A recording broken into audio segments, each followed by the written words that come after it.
What's up, Buckeye Nation? Excited to be here with another video for you guys. We want to talk about which Kyle McCord we're going to see this weekend, and we have a little bit of the Jekyll and Hyde effect. Kind of want to see what's going on. What quarterback are we going to see against Purdue this weekend? And how much of an impact will that have on the team's success? Like, are we going to see a 2018 blunder as we look forward to Penn State?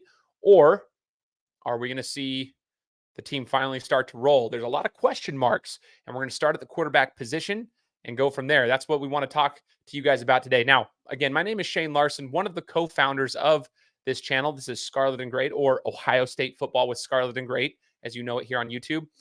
I work alongside Johnny as well as Corey. We are the co-founders of this channel, of this platform, and we're excited to bring you guys free Buckeye content. So all we ask in return is that you guys hit that subscribe button. Hit the subscribe button if this is your first time watching, or share it with somebody else that's a Buckeye fan as well and have them do the same. We want to provide you guys free Buckeye content and interact with you guys here in the comments. We enjoy chatting with the rest of you guys as we bring you guys the content and just stir up the discussions here. Now, again, I want to know what you guys' thoughts are for this weekend, so comment with your score predictions if you could. Let us know what you think. Just for the record, for what it's worth, I like to talk about the spreads a little bit. Ohio State's coming in as a 19.5-point favorite. All right. So this is another week where we're looking at it to be a 20-point favorite in a game, basically. Will it be a Maryland situation where we cover the spread, but it's late in the game? It takes us a while to get going. I don't know, but I want you guys to comment with your score predictions as we get ramped up for Saturday. Now, another side note, I also would love to know if you guys who's watching it on Peacock, who's going to the bar to watch it, like where are you guys watching the game from? Because I, for one, don't even know how I'm going to get. I'm not downloading the app, so I'm going to figure out a way to go watch the game. So maybe give me some ideas, because I'm a little bit frustrated with the TV deal here. So let's get into the nitty gritty of today's discussion. We're going to break down Kyle McCord, kind of what we've seen this season. Talk a little bit about it. I'm a McCord fan. Okay, I'm a supporter of whoever's taking the snaps at quarterback for Ohio State. I'm a McCord fan. I'm not one who's easily going to get triggered because he has a bad half, but we're going to talk about this particular topic. So first and foremost, let's take a look at the stats. I'm going to bring up one of the sheets here. Let's take a look at the stats from the first 5 games of the season, okay? So 2 things in particular that stand out to me on the stat sheet.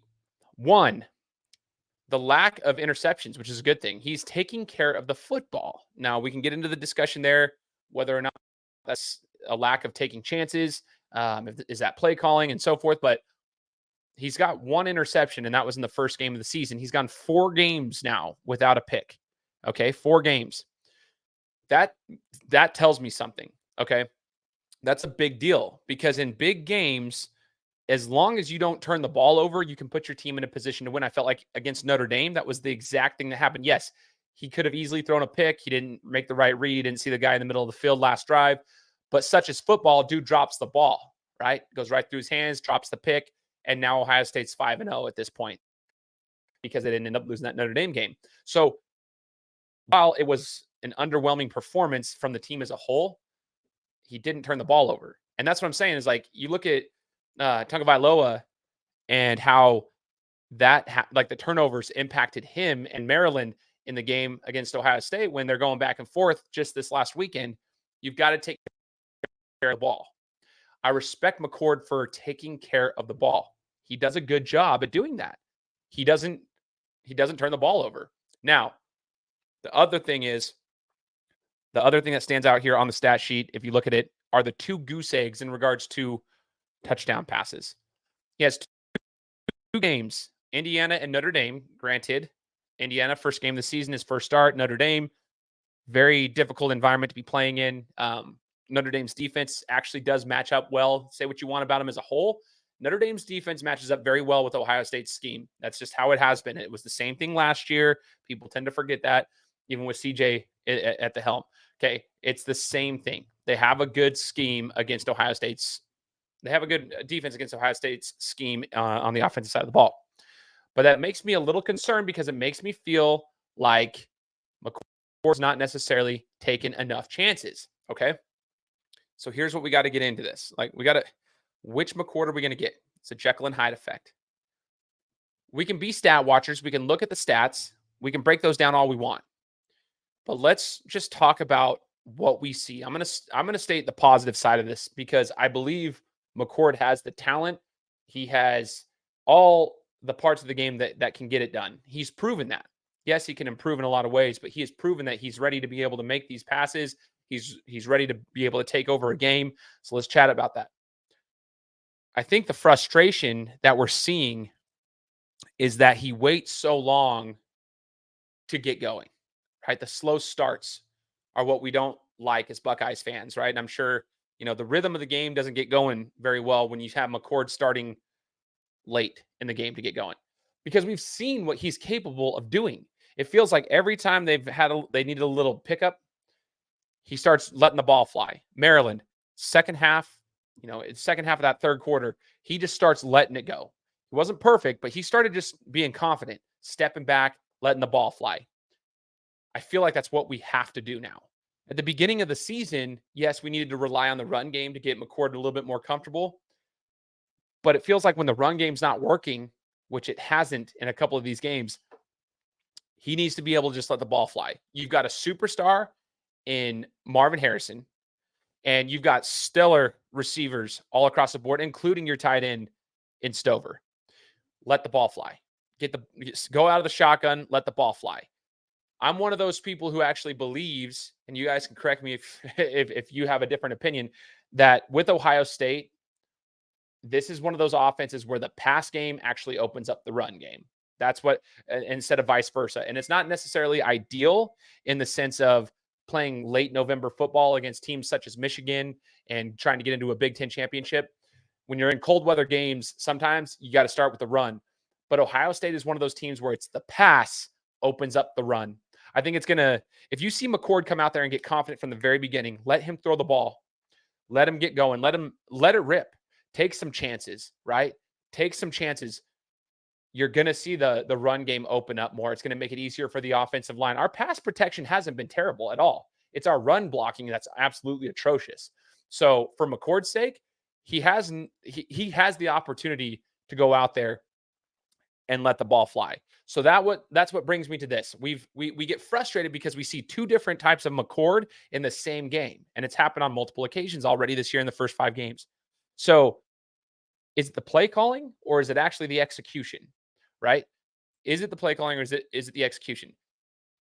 I can't blame it all on play calling. A lot of people want to take Ryan Day's head off, telling him, saying that it's all Ryan Day. Ryan Day's not doing the right thing. What is he doing? What's going on here? Here's the deal. I think it's a mixture of both, and I think that both things can be true. Yes, the play calling can get better. Why are we not being aggressive from the get-go? Why aren't we doing a Georgia-style game from the jump? Like, why aren't we just letting the ball fly and letting it go, right? Why don't we let him go? But then there have been times where I've seen, you watch the replay. Obviously, it's easy for us as, the armchair quarterbacks to sit back and watch the replay and say, what is he looking at? Because you've got single coverage on this side, and if you just go through your progressions, you'll see this. He misses a couple of things. He's late to a couple of throws. So I think the execution can get better, but that will get better with more and more and more reps. Remember, guys, that for the first 2 full games of the season, we were basically trying to figure out if Devin Brown was going to be playing. Like, they were splitting reps. There was always that echo. It wasn't until they figured it out. Like, he's only had 3 full games where it was like, okay, you're QB1, you're ready to rock and roll. So keep that in mind. That does mean something here, because now he has the reins and he's trying to figure it out. There's a mixture of play calling. There's a mixture of execution.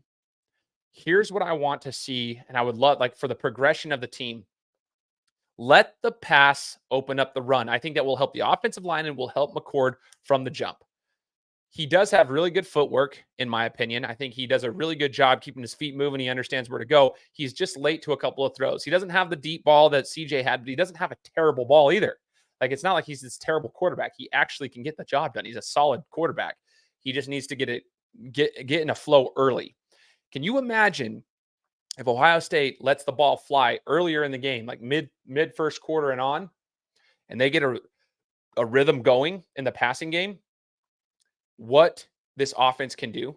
Like, we haven't really seen a full game yet besides Youngstown State. Like, we haven't seen a full game from Ohio State. We haven't seen a full game from McCord. Let him get going. That's what I would like to see. but I do feel like Buckeye Nation has a little bit of validation here in regards to being frustrated because we see two different people in every single game, it feels like. I would love to see this week in Purdue as they get ready for Penn State. This Purdue game is a big one because it's like, let's see a full game. Let's see a full game. Continue to take care of the ball. Let the ball fly. Get it in your superstars' hands. And let's get the ball going. Like, let's get the ball flying. And let's open up the run game with the pass.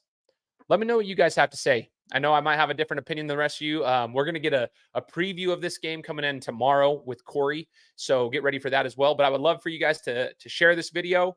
Let's chat it up. Let's see what your guys' thoughts are on Kyle McCord and the two different styles of quarterbacks we see in the same game sometimes.